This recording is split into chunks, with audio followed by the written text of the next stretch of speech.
Desa Gembeliran, Kecamatan Pak.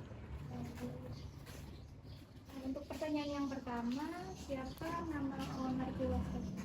Hmm, Siapa nama owner kios kopi?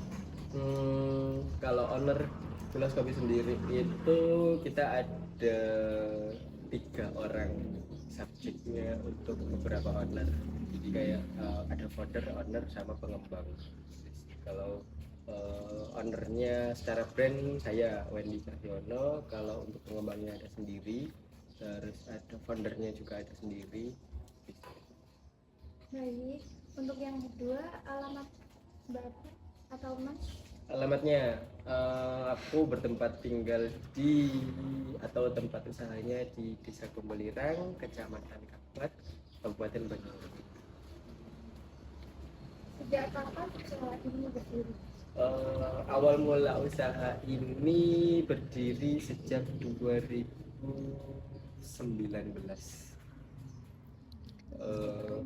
Ya, hampir 5 tahun. Dulu awalnya cuma home brewing, kita hanya gunain akses di depan, terus berkembangnya market dan pasarnya, jadinya dikembangin di belakang. Baru berkembang di 2 tahun setelah COVID sih, 2022. Baik. Untuk yang selanjutnya, bagaimana latar belakang mendirikan usaha ini?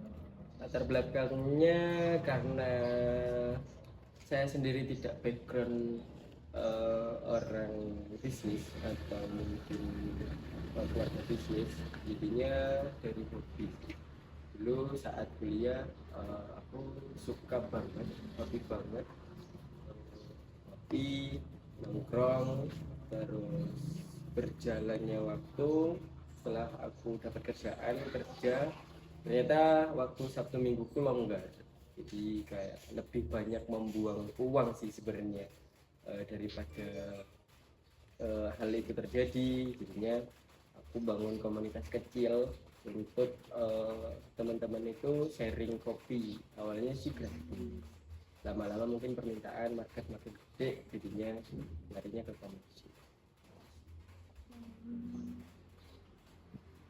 Bagaimana ide untuk usaha ini muncul?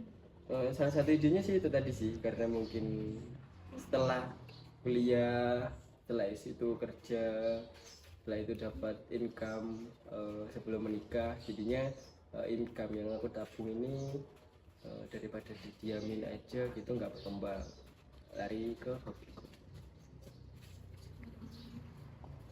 Untuk yang selanjutnya, mengapa pakai nama kios? Ya, istilah nama Kilos Kopi tadi, istilahnya tadi kan apa ada jelasin founder.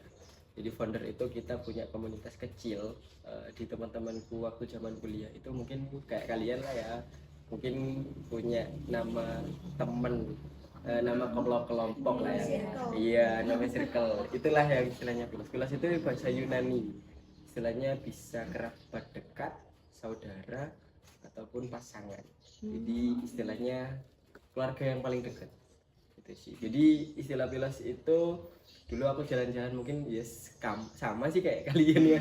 Jadi kalau jalan-jalan kemana bawa brandingnya komunitas kecil mereka, bawa brandingnya, itulah istilahnya founder. Jadi sekarang Pilos ini ada beberapa brand untuk produk perusahaan di ya perusahaan masing-masing teman-teman kita. Itu ada di konsultan, ada namanya juga Pilos and Consultant di Surabaya, tapi masih baru mendiriin dua atau 3 orang. Terus ada coffee shop ini yang Pilos Coffee. Terus ada juga di peternakan di apa di Genteng, dia kerjasama dengan Cikini. Jadi didiriin sendiri dengan nama Pilos, di PT-nya dia. Untuk yang selanjutnya, kapan jam operasional kita lakukan? Kalau Pilos ini jam operasional bukanya kita kalau saat ini jam 8 sampai jam 10.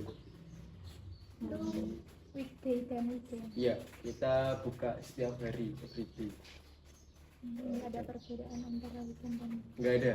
Jadi emang market kita sih masih kebentuk paling bagus itu di weekday, bukan weekend. Gitu sih. yang selanjutnya, siapa target utama konsumen? Kalau target utama konsumen di Vilo sendiri itu dulu mungkin saat 2 tahun setelah COVID atau sebelum COVID itu paling dominan sih mahasiswa. Cuma makin berkembangnya stigma, segmen, produk, tempat, jadi ada segmentasi produk ya, ada segmentasi customer di kita itu satu keluarga kecil, terus komunitas kecil itu bisa jadi mahasiswa atau non mahasiswa. Terus ada lagi intim, bahasa istilah intim itu kayak berdua enjoy, kayak me time. Bisa me time itu bisa cowok cewek ataupun cewek cewek. Itu target yang paling kita sasar sih. Mahasiswa bisa, cuma universal untuk sekarang, tidak harus selalu mahasiswa. Baik, untuk yang selanjutnya akan dilanjutkan oleh saya. Termasuk ke dalam bisnis, bentuk bisnis perusahaan perseorangan, persero, suki atau apa? Kalau dulu masih tarafnya masih UMKM, jadi perorangan, karena mungkin udah dikembangin ada 3 owner tadi, ada founder sama pengembang. Kita dalam bentuk CV, jadi CV yang kita bentuk untuk menaungin 2 sub usaha kita yang dikembangin, satu di pertanian sama yang kedua di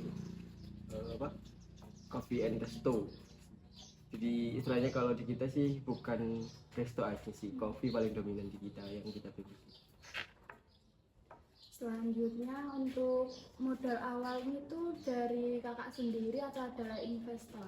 Kalau untuk modal awal sebelum aku ngembangin segede gini itu sendiri, jadi dari tabunganku dulu waktu masih kerja itu aku inget banget punya tabungan sekitaran 6 juta atau 5 juta kalau nggak salah.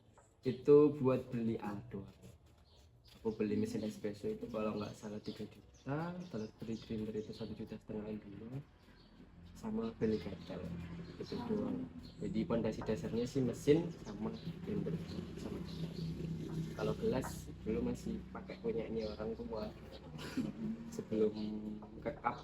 Cup ini juga baru karena mungkin teman-teman kemarin ada SOP yang kita nggak sesuaiin, jadinya kotor gitu, padahal udah kesimpan beberapa waktu, jadinya kita mutusin untuk pakai cup. Itu kan tadi Nanya bilang awalnya kan kayak jadi sekarang untuk pengembangannya masih pakai dana pribadi. Jadi dari 3 founder ini tadi yang pengembangnya ada owner sama pengembang. Jadinya foundernya kita lepas. Jadi kita usahain kalau dari owner sendiri, dari aku itu only asetnya jadi milikku. Cuma kan dari foundernya tadi masih ngembangin. Jadi ada 3 founder, ada 3 orang sekarang untuk total asetnya. Berarti tadi kan modal awal dari kakak sendiri awalnya itu 6 juta. Iya, 6 juta untuk beli mesin sama. Untuk keuntungannya sekarang berapa dalam 1 bulan kira-kira? Kalau untuk rata-rata keuntungan kita secara universal untuk kita masih jauh dari rata-rataku. Jadi omset kita sih masih cuma di bawah 50-an. Jadi iya 50 juta masih minim itu dari targetku harusnya 130 secara market share. Karena udah ada salah satu coffee shop atau 2 coffee shop yang udah nembus ke 200 per bulan. Untuk 50 per bulan. Iya, 50 per bulan. Ada yang coffee shop yang nembus 200 sih di salah satu coffee shop aja. Kalau keuntungannya sih dikit, nggak begitu banyak. Kalau dari aku sendiri, aku cuma kena 5% dari total omset. Karena yang kita kembangin di sini bukan pemilikanku, jadi ini usaha kedua, jadi bukan aku nyari uang di sini. Jadi aku nyari uangnya bukan di sini, aku punya kerjaan tambahan, kerjaan utama. Itu sampingan. Memberdayakan sih. Kalau sampingan juga Enggak, karena aku fokus dan seneng sama naikin income-nya teman-teman di sini. Itu sih paling dominan. Udah. Selanjutnya untuk produk atau layanan apa saja yang ditawarkan di sini? Produk atau layanan. Jadi kalau paling dominan kita produknya nonjolin di kopi. Karena kita nyoba standarisasi kopi di kita itu prioritas utama. Jadi kalau mungkin snack makanan sama non kopi itu seling kedua. Cuma karena market share kopi itu sendiri tidak begitu luas dan mungkin cewek-cewek kayak misal mbaknya paling dominan nggak seneng kopi sih, seneng mungkin matcha taro, red velvet ataupun milkshake.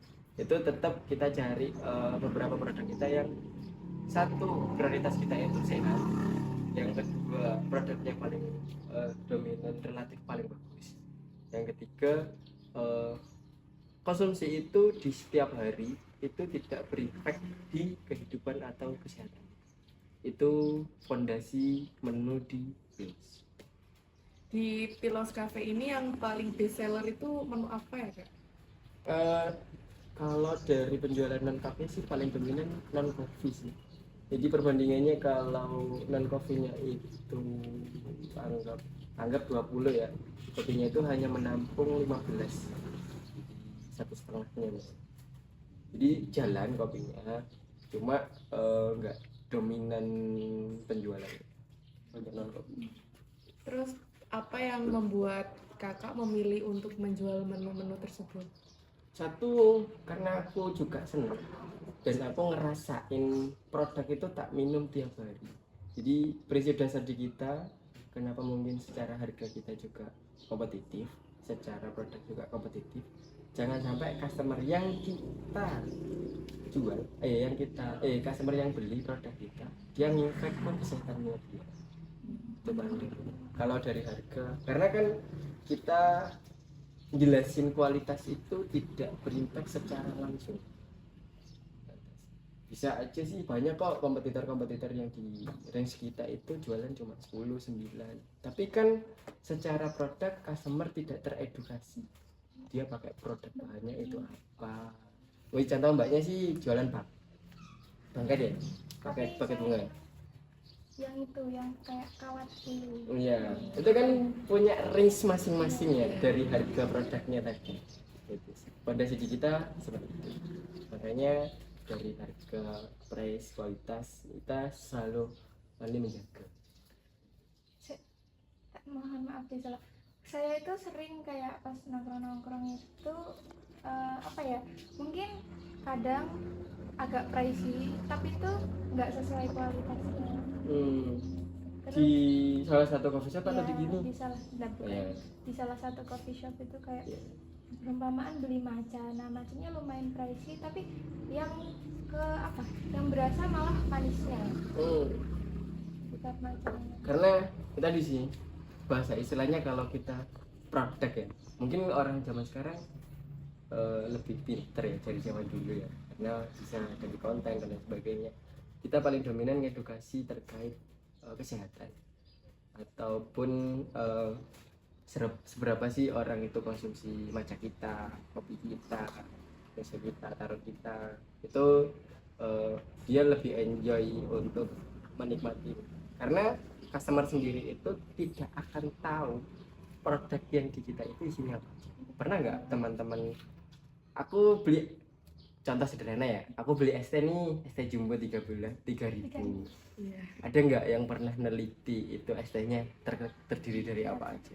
Enggak kan? Dia kan hanya emosional. Aku ngelak oke jenisnya haus ya, aku haus beli cari produk yang relatif lebih murah. Tapi kan kita nggak tahu itu edukasi konsumen. Kalau yang udah teredukasi gitu tuh biasanya yang income-nya udah oke secara finansial. Itu makanya segmen di kita ada ini. Untuk keperluan bahan baku apakah belanja sendiri atau sudah ada supplier? Kalau untuk bahan baku kita ada yang belanja sendiri sama supplier. Supplier paling dominan di kita pakai tadi ini mereknya apa Mak di Banyuwangi, itu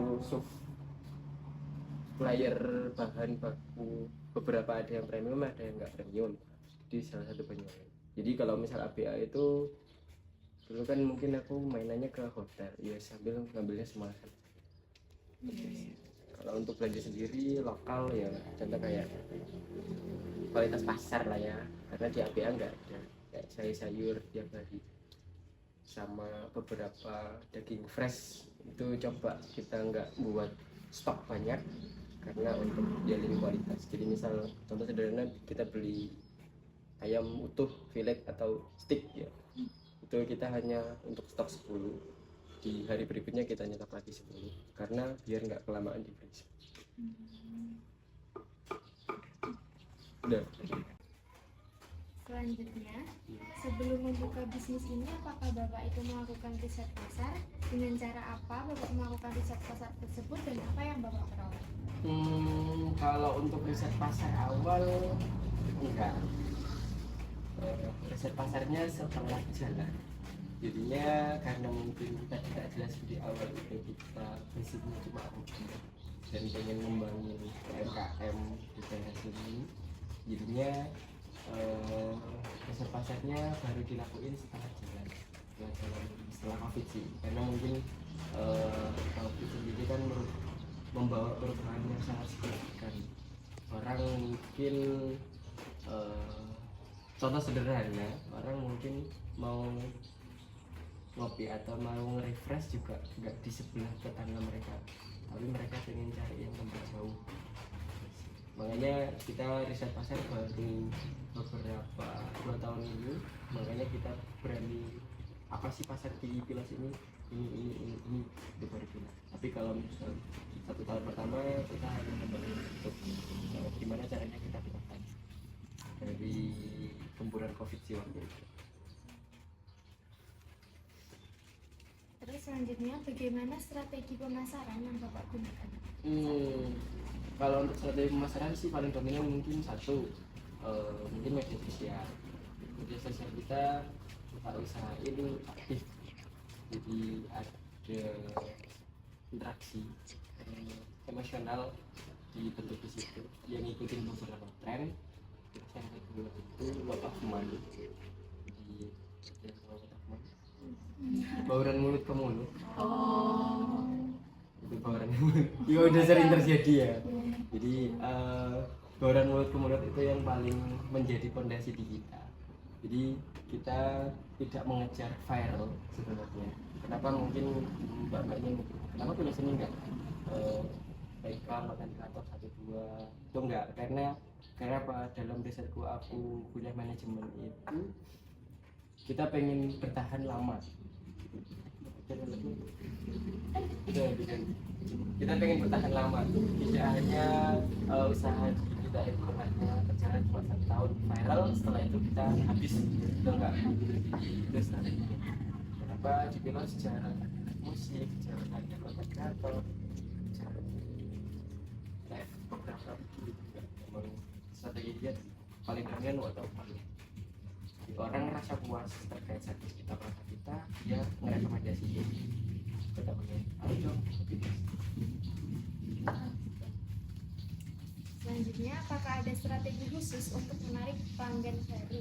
Ada, salah satunya sih servis tadi yang dominan. Jadi mungkin yang sering ada 1-2 barista yang tak jadi fondasi untuk servis. Dia mungkin ngenalin produknya dia baru. Kalau mungkin customer 1 kali 2 kali dia pernah request, aku biasanya dikasih snack atau lain sebagainya untuk promosi servisnya dia. Terus kalau misal komplain, kita selalu misal ada beberapa customer nih, contoh masak nasinya kurang matang, komplain kita bagi baru. Itu bentuk loyalitas customer tadi untuk dia mau mendikte kita. Dia next time kesini lagi pasti udah inget nasinya jangan ini yang mbak, jangan nggak matang gitu. Itu biasanya sih guyonan tapi buat masukan. Itu yang coba kita pakai untuk nyasar pasar. Sama ada beberapa konten yang kita bentuk karena mungkin kita nyoba jebak customer beberapa untuk lari ke sini, tapi tidak secara langsung lari gitu, enggak, tapi dua. Terus bagaimana cara menjaga hubungan dengan pelanggan? Ya itu tadi cara menjaga hubungan dengan pelanggan, jadinya masalahnya kita servis. Kita nyeting beberapa meja di kita itu punya strategi. Jadi kenapa meja di kita itu ketatannya beda-beda, konsepnya banyak, ada beberapa yang nggak keluar sih. Jadi kalau di sini ini sebenarnya untuk teman-teman rapat atau ngobrol secara intens ke komunitasnya dia. Mungkin kalau untuk teman-teman mungkin meeting atau rakatan beberapa di situ. Kalau mungkin dia pengen Instagramable biasanya foto di beberapa spot kita depan. Kalau untuk ngobrol di customer atau refresh otak itu di depan. Jadi kalau misal ada customer yang di depannya bar, itu kita bangun interaksinya. Dari mana Mbak? 1-2 kalau misal dia kena dan dia respon, kita coba. Tapi kalau misal 1-2 dia nggak respon, biasanya dia emang pengen private untuk dia ya itu cara yang membangun hubungan. Jadi kalau misal customer di sini nih jarang ke service, karena emang dia bukan nggak butuh service, dia pengen intens dengan komunikasinya. Selanjutnya bagaimana kakak dengan struktur organisasinya Babylilas Coffee? Struktur organisasi di kita kalau founder, owner sama pengembang itu lepas manajemennya di aku. Jadi tidak ada keterkaitan ke bawah langsung. Jadi kita punya 6-7 konten satu. Jadi kita ada satu admin konten kreator, itu mungkin masih dipegang dari internal kita. Tidak kalau mungkin dari luar biasanya sewaan beberapa waktu aja. Misal per season, dalam 1 bulan itu season pertama kita harus keluarin konten kreatornya A, tapi admin tiap harinya tetap. Terus konten kreator, terus kedua kita ada barista sama kitchen. Baristanya headboardnya ada yang tadi kamu ngelihat yang cewek yang depan, itu headbarnya di kita. Head kitchennya kita lagi libur, headbarnya. Supervisornya kita belum ada, jadi operasional larinya. Operasional di bawahnya ada naungan kitchen sama bar. Kalau service ataupun floor itu all bisa service dan bisa floor, karena itu fondasi dasar. Jadi kita nggak ada yang kasir sendiri, floor sendiri. Jadi all team membentuk komunitasnya, mereka teman-teman bisa semua. Karena cita-cita adik aku ada berapa ya Pak? Aku yang udah keluar dua itu udah ke hotel dua. Satu di Amarelo Solo, nggak usah daftar, jadi langsung ditawarin karena headbarnya atau apa ya, supervisornya sering main ke sini. Jadinya karena aku nggak bisa mempertahankan dalam struktural gaji, jadinya tak lepas. Karena emang cara waktu kamu berkembang, dia udah ikut aku berapa tahun ya? 3 tahun menguasain sub operasional. Lagi Lalu bagaimana Bapak melakukan rekrutmen dan seleksi karyawan? rekrutmen sama seleksi karyawan itu naungannya bukan di aku secara signifikan. Jadi sekali kita ngerekrut itu tergantung ke teman-teman. Jadi aku misalnya interview nih, misalnya kayak Mbak Putri, aku interview Mbak Putri nih 1, 2, 3 karena membaca karakternya, terus tak kasihin ke teman-teman. Aku punya interviewan dari kayak kemarin ada interview berapa ya, ada interview 10 yang tak interview terus cuma 5. Aku nih punya orang 5, karakternya gini tak tawarin ke headgearnya sama headbarnya. Karena kenapa, yang bentuk itu bukan dari aku secara signifikan tapi teman-teman headbar sama headgear. Kamu pengen cari cowok atau cewek, kalau pengen cari pengalaman atau enggak, kalau kamu punya anak kuliah atau enggak, itu tak lempar gitu. Aku cuma pemutus alasan kamu ngambil ini kenapa, Mas, karena anggap contoh sebenarnya karena ini mau belajar gini, oke, tak pegang tanggung jawabmu. Udah. Kalau mau tahu itu ada batas umurnya nggak Kak? Kalau selama ini sih hampir rata-rata teman-teman tak kasih yang profesional nggak mau, karena karakternya itu udah ya satu. Pernah dulu sih pernah kirim anak kuliah kan, terus orang yang udah biasa restu. Kalau aku sih nggak masalah sebenarnya, entah itu tua ataupun anak kuliah. Cuma kan paling sulit kan bangun SDM. SDM itu paling sulit. Kenapa tak lempar ke teman? Kalau misal teman-teman nggak expand atau dengan komitmennya dia, ya dia yang nggak salah, ya bukan anak barunya. Namanya anak baru nggak tahu. Terus kan pasti cara membangun komunikasinya beda. Cuman kan kalau sesama muda, anak muda gini kan kayak gak enak lah seumuran, jadi cara ngomongnya. Kalau bentar ya, hampir rata-rata kayaknya sih usianya juga Mas Gen Z. iya, Gen Z, generasi yang susah diatur. Bukan sih generasi yang pintar, cuma terlalu ideal. Itu apa itu sih, kalau di sini tuh sistemnya mau apa itu namanya, ada kontrak gitu apa? Enggak. Jadi aku selama aku bentuk ini nggak pernah berhenti ya, kita kasih katanya. Jadi nggak ada sistem kayak tanda tangan di materai gitu Enggak. Jadi emang itu belum tak bentuk karena pengen bangun dulu ekosistemnya. Kalau udah tanda tangan kontrak kayak gitu, paling dominan skillnya nggak ada yang di bawah rata-rata. Jadinya emang rata-rata teman-teman training. Karena aku hiring anak itu hampir 80% kayaknya nggak tahu apa-apa. Oh, masih pembelajaran semua. Iya. Buat latte art itu aku ngajarin dulu buang kopi selama 4 bulan. Ini nih, buang kopi, mesin, alat 4 bulan. Tak kasih waktu. Itu ada masa trainingnya? Ada. Itu kira-kira berapa bulan untuk masa trainingnya? Ada yang paling cepat itu 1,5 bulan, satu cowok paling cepat. Kalau paling lama itu berapa bulan? Ada yang 6 bulan. Lama ya? Iya, 6 bulan.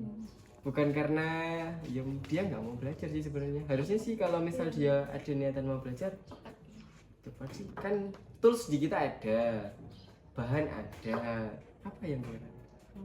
Karena mungkin udah kayak enakan scroll handphone ya. Set. Itu kalau kayak gitu itu pernah ditegur nggak Kak? Atau dibiarin aja? Kalau di aku biasanya kalau sekarang karena mungkin sebenarnya kalau kenapa kita jelasin masa training dan trainingnya harus misal maksimal 3 bulan ya? Kenapa? Karena biar nggak nyusahin yang senior. Kamu nggak mau nggak kalau misal kamu udah bisa ada anak training baru, otomatis kamu ngasih berdua, handlingnya kamu sendiri. Iya. Yang capek kita. Jadinya aku ngasih job desk operasional ke sana.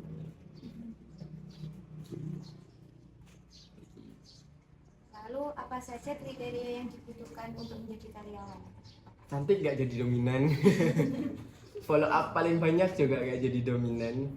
Follow up, followers itu nggak jadi dominan. Terus apa ya?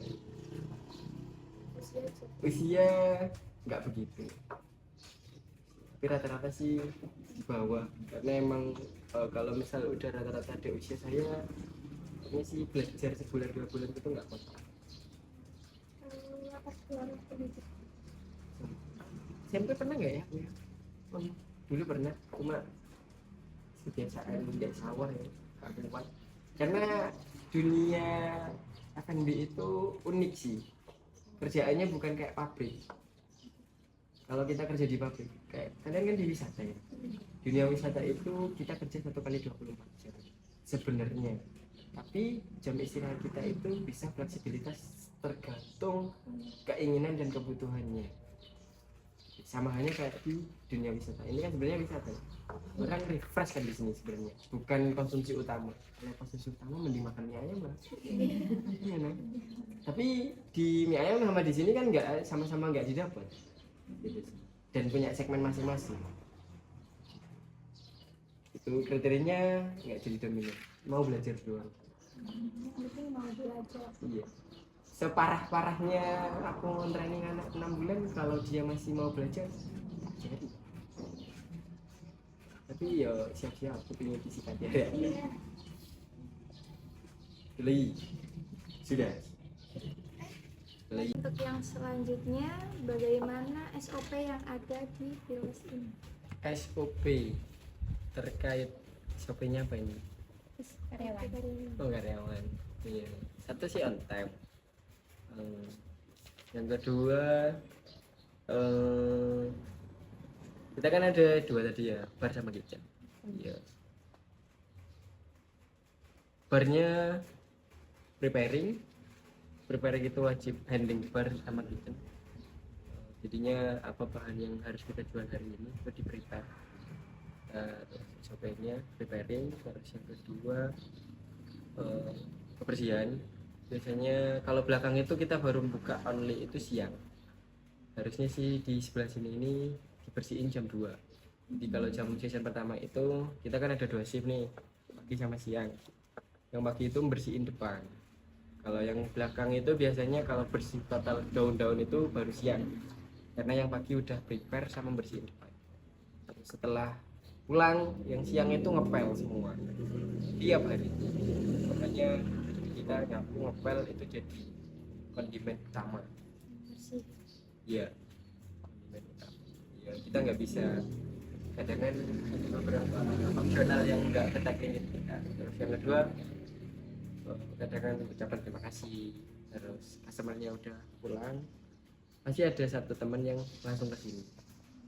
Terus nawarin produk kedua, kayak misal upselling namanya.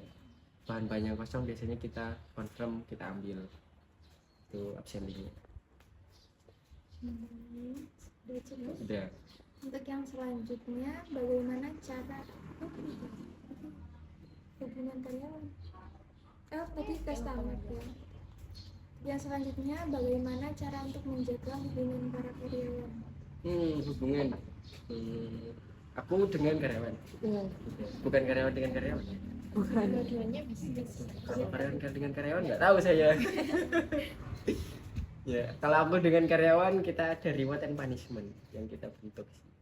Semua sama ada juga challenging target. Terus karena cewek dan cowok ya harus nyesuaiin mood feel, karena kalau misal kerja kita tiap hari ketemu bawaannya bisa masalah keluarga yang dibawa ke sini, bisa masalah pacar bawa ke sini, itu aku ngajarin netralitas biar nggak apa ya, nggak impact memora customer mood feel. Kamu cewek ya, kamu lagi berantem sama pacarmu, wajib lanangnya main persis gitu mbak, bentak aduh mbak bentak kan enggak, dia profesionalitas. Jadi itu yang paling penting.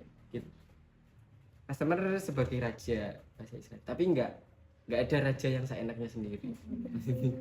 Gitu sih. Jadi di kita dihargai customer menghargai. Oh iya Kak, mau tanya, di filosofi ini antara owner dan apa itu namanya karyawan itu sering melakukan kayak kumpul-kumpul bareng gitu nggak Kak, untuk menanamkan chemistry? Iya, chemistry. Kalau sekarang jarang. Jadi sesekali sih, misalnya ada liburan mana. Dulu sih setahun sekali. Cuma karena mungkin perkembangan teman-teman makin gede, jadinya sulit untuk ngumpul karena mereka punya iya mungkin keluarga dan sebagainya gitu sih. Tapi biasanya kita wajib evaluasi tiap bulan. Di setiap bulan pasti harus Menarik. Apakah ada hari libur untuk karyawan? ada 1 minggu 1 kali.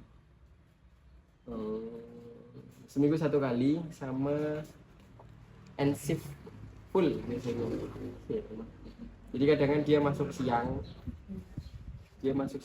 dia kemarin tuh libur, jadi kan kayak 2 hari siang masih jam 2 masih leleh ya, jadi kayak kerasa libur itu.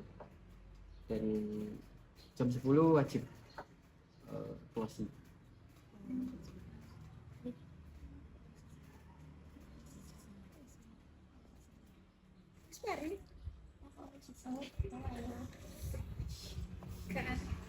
Kalau untuk low season dan high seasonnya kafe ini Kalau di kita low seasonnya malah hari Sabtu sama Minggu. Oh, weekend ya? Iya. Kenapa? iya kan? Tapi biasanya kan Mahasiswa masuk target kan, mahasiswa biasanya kan kayak ada yang kelas terus Sabtu Minggu pulang. Enggak, karena segmentasi target kita sih pekerja yang dominan. Jadinya customer high season di kita itu hari Jumat sama Rabu. Jumat sama Rabu. biasanya itu kan kalau kafe-kafe itu kalau weekend itu ramai ya Kak ya? Enggak. Malam minggu kita bisa aja. Kita enggak ekspor. Headbar kita biasanya kita taruh hari Rabu sama Jumat. Itu tuh udah yang paling ramai banget ya. Iya, Jumat biasanya. Sampai malam full. minggu. Ya. Kalau nggak ada event, karena di kita nggak nge-branding event. Jadinya masih belum, karena belum nemu tempat yang nemu yang cocok sih. Berarti nggak bergantung pada eventnya ya? Enggak. Low atau high season. Enggak. Jadi kita bukan cafe event. Kalau untuk kayak malam atau siang paginya itu namanya Kalau pagi biasanya makan siang ke sore. Kalau kenapa kita kayak misalnya contoh sederhana ada yang pertanyaan, kenapa nggak buka siang aja mas? Enggak, kita butuh preparing. Jadi istilahnya gini sih, kalau misalnya di kita dulu kita pernah buka jam 10, terus ternyata customer kita baru masuk jam 11 atau jam 12. Tapi semenjak kita masuk jam 8 itu pasti evaluasinya ada spare 2 jam untuk customer baru masuk, kecuali customer yang udah niat banget pasti jam 8. Tapi kalau misal customer yang biasa, dia nge-refresh dulu jam 9, jam 10 dia baru masuk. Jadi itu udah teruji. Dan satu lagi biasanya kalau misal kita paginya over, misal rame, biasanya malamnya longgar. Nggak selalu dua-duanya rame. Kalau misal sore sampai malam rame, sebenarnya paling malam di sini setengah 10, jam 9 itu udah bisa disimpulin ya, nggak ada yang masuk. Kalau misal ada yang masuk biasanya dia emang udah niat dari jauh.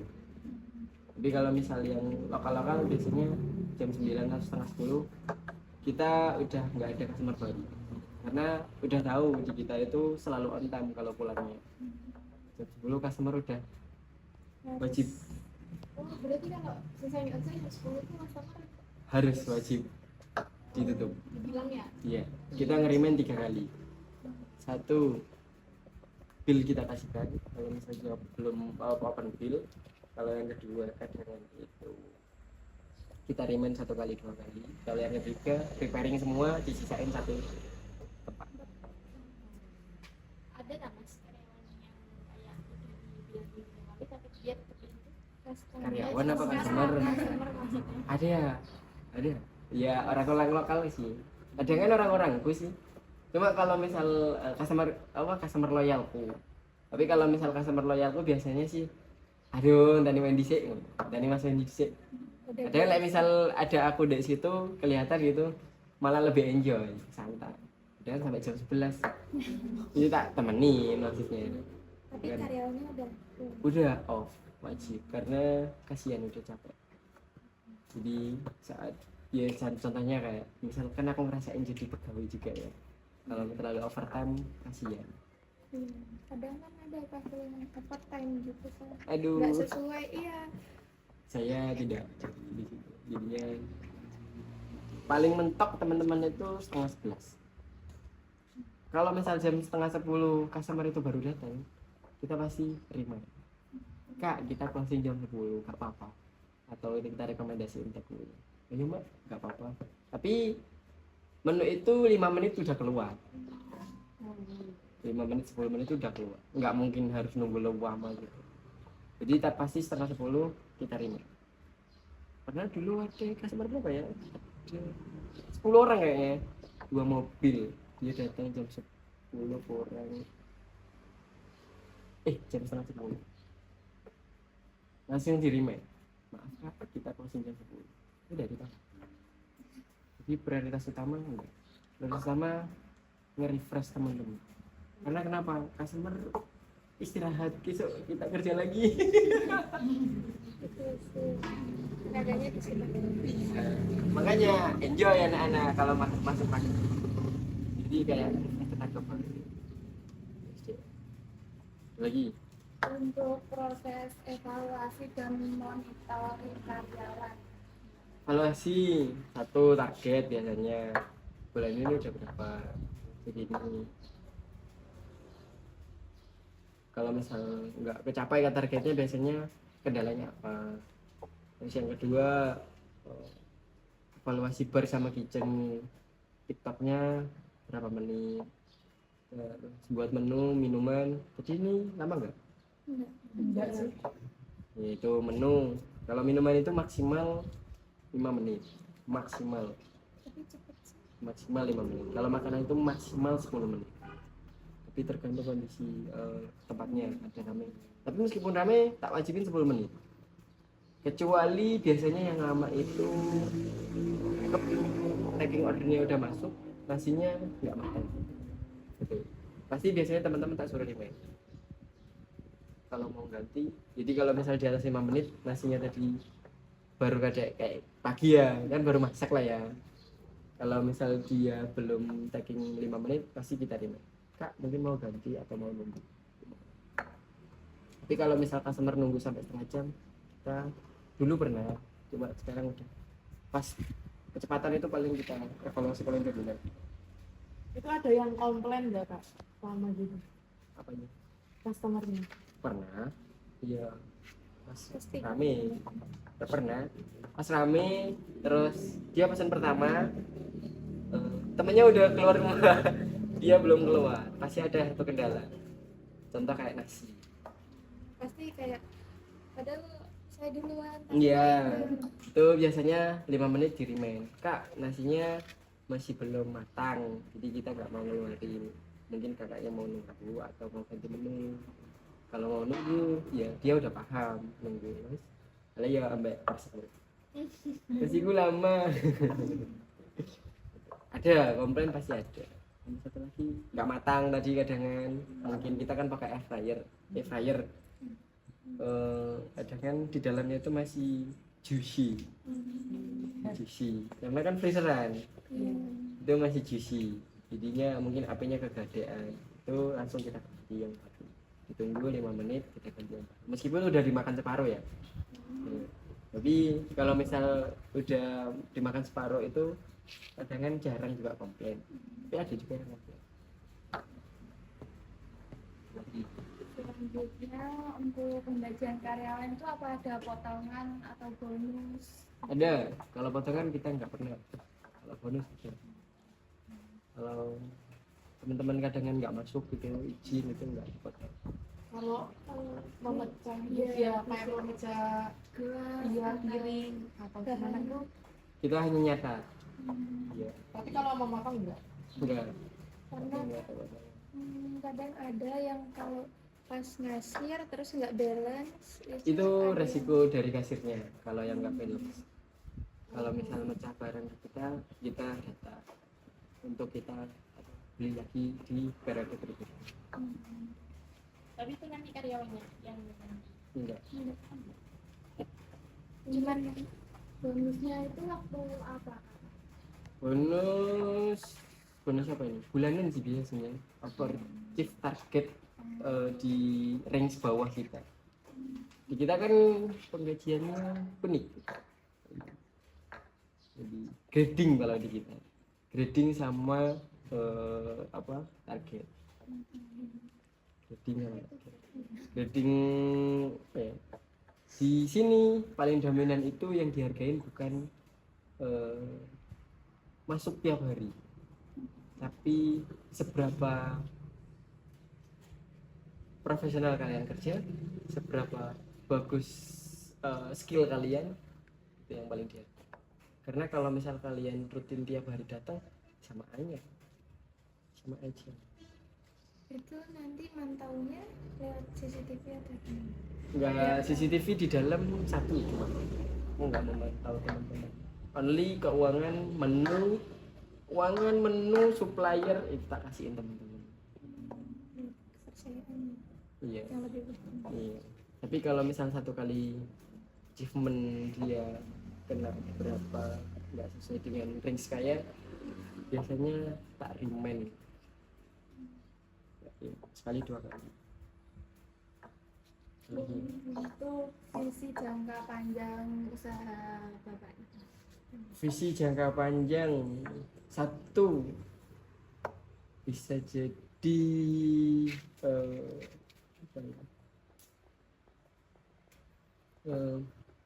bukan mentor sih, kayak pencetus utama di area sini untuk ngembangin UMKM di naungan kita. Jadi kita pengen guys jadi decision maker ya, pengendali untuk UMKM yang mau kita kembangin bareng, terus ngembangin culture-nya di kita tadi itu kita kembangin juga di sini tanpa intervensi dari pemerintah. Intervensi ya bukan dukungan ya, kalau intervensi kan itu hak kita. Jadi itu visinya. Jadi kalau misal Mbak atau Masnya mampir ke Macan Putih atau di Gombolirang, salah satunya mungkin di sini. Jadi, ekosistem wisata. Karena kalau itu nggak dibentuk, customer kita juga nggak akan tumbuh secara signifikan.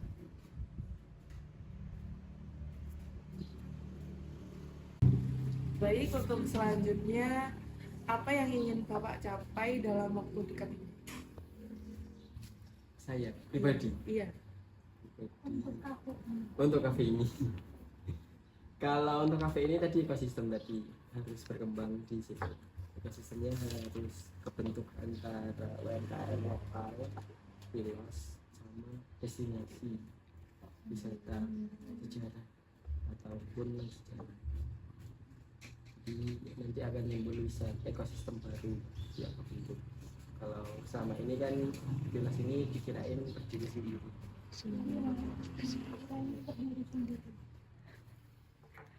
Untuk tantangan yang dihadapi selama menjalankan usaha ini gimana Kak?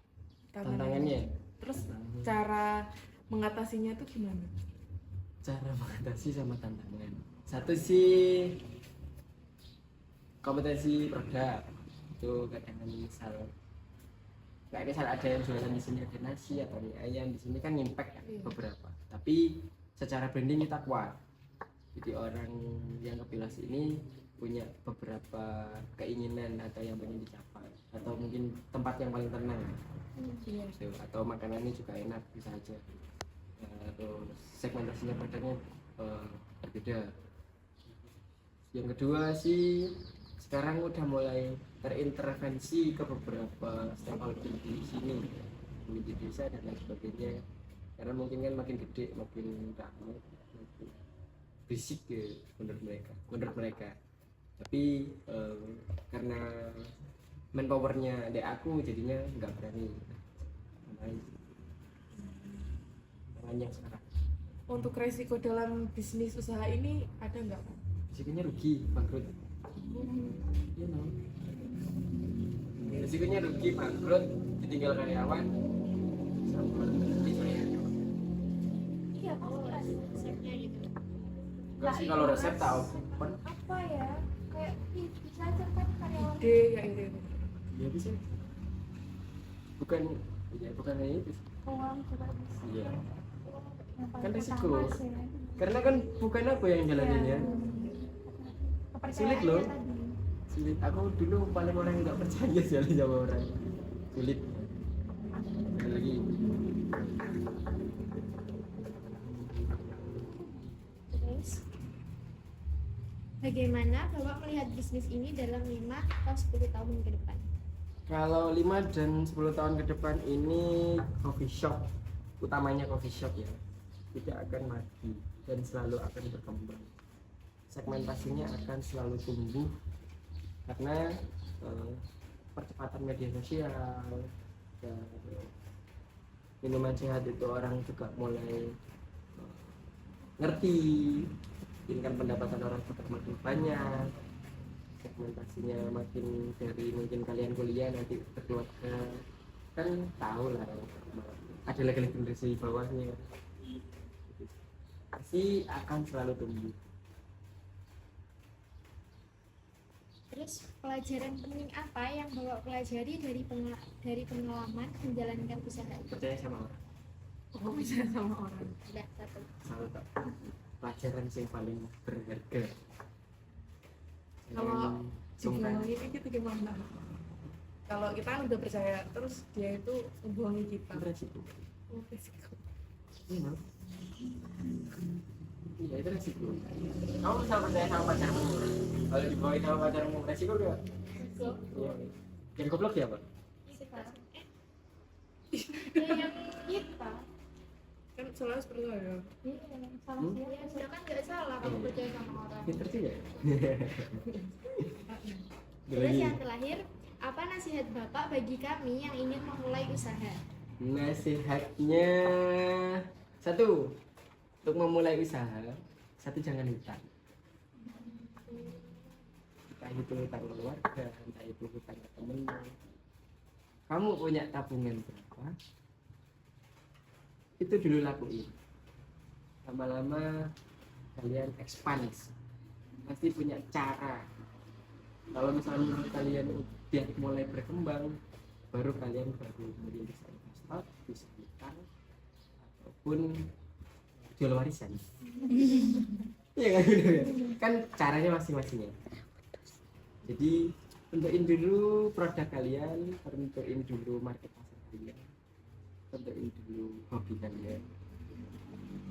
Jadi usaha itu resikonya cuma satu, iya cuma dua. Kalau nggak untung, ya bangkrut. Oh, bukan rugi, bangkrut. Kalau rugi masih bertahan. Loh, aku 1 tahun di sini ini rugi ya, bukan bangkrut kan ya. Aku 1 tahun di sini rugi. Penjualan ramai, Tapi kok bisa rugi? karena di coffee shop ataupun di F&B ini unik. Saya baru ngalamin usaha F&B ini unik loh, beda. Aku usaha itu udah beberapa kali. Usaha F&B ini sangat unik. Uniknya kenapa? Overhead cost-nya gede, cost beban tetap itu kecil. Itu banyak coffee shop ataupun pengusaha yang berjalan di coffee shop ini tetap customer-nya kuat, tapi tutup. Di sini tuh ada pajak yang bayar pajak juga. Ada 11% per produk. Ini banyak pajak restoran. Oh, tapi itu udah ya Mas, kayak harganya ini Udah sesuai kan? Udah. Kita nggak dicampur. enggak. Ada juga kafe yang iya Iya. pajak usaha pajak restoran, pajak usaha sendiri, PPh pendapatan. Iya, benar. Restoran ini apa? Ginian ini pajaknya banyak, pemerintah diserangnya banyak. Jadi pesannya cuma satu. Kalau mau memulai usaha sudah bisa percaya. dan jangan lupa Mulai pertama jangan lupa. Tapi kalau mau kalian ngembangin, kalian cari opsi. Mulai pertama ya. kamu belum tahu untung atau rugi kok Wismani ngekei margin ambek bank. Oh, karena aku orang bank ya, jadinya berani ngomong kayak gitu. Soalnya kan sekarang banyak ya buat usaha. Iya, kan aku orang bank, jadi tahu finance dan lain sebagainya. Jadi kalau misal kamu udah, wah ini potensinya bagus nih, sikat juga. Karena itu cara berkembang. Kalau kalian nggak nyikat itu momennya disikat sama yang lain. Ada lagi? Sudah. Sudah? Cukup? Baik, mungkin sekian pertanyaannya. Terima kasih atas waktunya. Ya, terima kasih. Oh, udah sering banget aku tiga penelitiannya arek Poliwangi. Skripsi ada 3 kemarin dari AKB, terus satu kayaknya salah kemarin terus pindah karena aku nggak bisa expand di sini tiap hari. Makanya kemarin misal aku udah ditemenin sama bapakku atau misal bosku itu usaha aku tak tinggal. Gitu. Ya, Atas paparan materi. ya. Semoga bisa bermanfaat buat kita yang mau Assalamualaikum warahmatullahi wabarakatuh. Waalaikumsalam warahmatullahi wabarakatuh.